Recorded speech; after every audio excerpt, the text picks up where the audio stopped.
राधे राधे सभी को।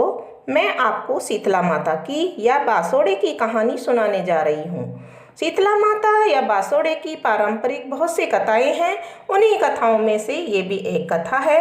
एक बार शीतला माता ने सोचा, चलो आज देखूं कि धरती पर मेरी पूजा कौन करता है, कौन मुझे मानता है। यही सोचकर शीतला माता धरती पर राजस्थान के डूंगरी गांव में आई और देखा कि इस गांव में मेरा मंदिर नहीं है और ना ही मेरी पूजा होती है। माता शीतला गांव की गलियों में घूम रही थी। तभी एक मकान के ऊपर से किसी ने चावल का उबला हुआ पानी, जिसको मांड कहते हैं, नीचे फेंका। वह उबलता पानी शीतला माता के ऊपर गिरा, जिससे शीतला माता के शरीर में फफोले या छाले पड़ गए। शीतला माता के पूरे शरीर में जलन होने लगी। शीतला माता गांव में इधर उधर भाग भाग के चिल्लाने लगी, अरे मैं जल गई, मेरा शरीर तप रहा है, जल रहा है, कोई मेरी सहायता करो। लेकिन उस गांव में किसी ने शीतला माता की सहायता नहीं की। वहीं अपने घर के बाहर एक कुम्हारन महिला बैठी थी। उस कुम्हारन ने देखा कि अरे यह बूढ़ी माई तो बहुत जल गई है, इसके पूरे शरीर में तपन है, इसके पूरे शरीर में फफोले पड़ गए हैं, यह तपन सहन नहीं कर पा रही है। तब उस कुम्हारन ने कहा, हे माँ, तू यहाँ आकर बैठ जा, मैं तेरे शरीर के ऊपर ठंडा पानी डालती हूँ। कुम्हारन ने उस बूढ़ी माई पर खूब सारा ठंडा पानी डाला और बोली, हे माँ, मेरे घर में रात की बनी हुई राबड़ी रखी है, थोड़ा दही भी है, तू दही राबड़ी खा ले। जब बूढ़ी माई ने ठंडी ज्वार के आटे की राबड़ी और दही खाया तो उसके शरीर को ठंडक मिली।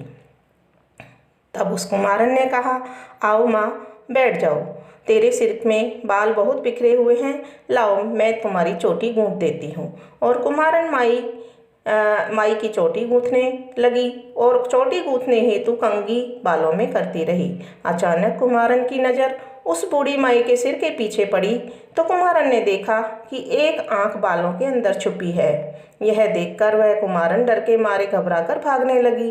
तभी उस बूढ़ी माई ने कहा, रुक जा बेटी, तू डर मत, मैं कोई भूत प्रेत नहीं हूँ, मैं शीतला देवी हूँ। मैं तो इस धरती पर देखने आई थी कि कोई मुझे मानता है या नहीं और कौन मेरी पूजा करता है। इतना कहकर माता चार भुजा वाली हीरे जवाहरत के आभूषण पहने, सिर पर स्वर्ण मुकुट धारण किए अपने असली रूप में प्रकट हुई। माता के दर्शन कर कुम्हारन सोचने लगी, अब मैं गरीब इन माता को कहाँ बिठाऊं। तब माता बोली, हे बेटी, तुम किस सोच में पड़ गई। तब उस कुम्हारन ने हाथ जोड़कर आंखों में आंसू बहते हुए कहा, हे माँ, मेरे घर में तो चारों तरफ दरिद्रता बिखरी हुई है, मैं आपको कहाँ बिठाऊं। मेरे घर में ना तो चौकी है और ना ही बैठने का आसन है।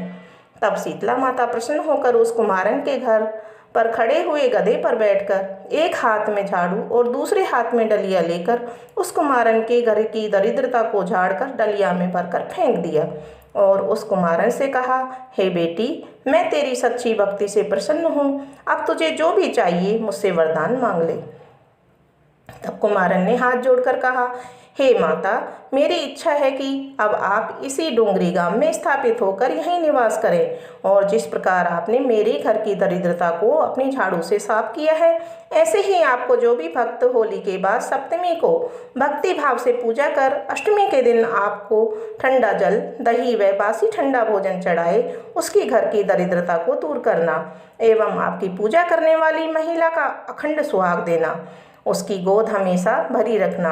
साथ ही जो पुरुष शीतला अष्टमी को नाई के यहाँ बाल ना कटवाए, धोबी से कपड़े ना धुलवाए और उस पुरुष भी आप पर ठंडा पानी चढ़ाकर, नारियल फूल चढ़ाकर परिवार सहित ठंडा बासी भोजन करे, उसके काम धंधे व्यापार में कभी भी दरिद्रता ना आने देना। तब माता बोली, तथास्तु। हे बेटी, तूने जो वरदान मांगे हैं मैं सब तुझे देती हूँ। हे बेटी, तुझे आशीर्वाद देती हूँ कि मेरी पूजा का मुख्य अधिकार इस धरती पर सिर्फ कुमार जाति का होगा। तभी से उसी दिन से डूंगरी गांव में शीतला माता स्थापित हो गई और उस गांव का नाम हो गया सील की डूंगरी। सील की डूंगरी भारत का एकमात्र मुख्य मंदिर है। शीतला सप्तमी के दिन यहाँ बहुत बड़ा विशाल मेला लगता है। तो बोलो सभी प्रेम से शीतला माता की जय।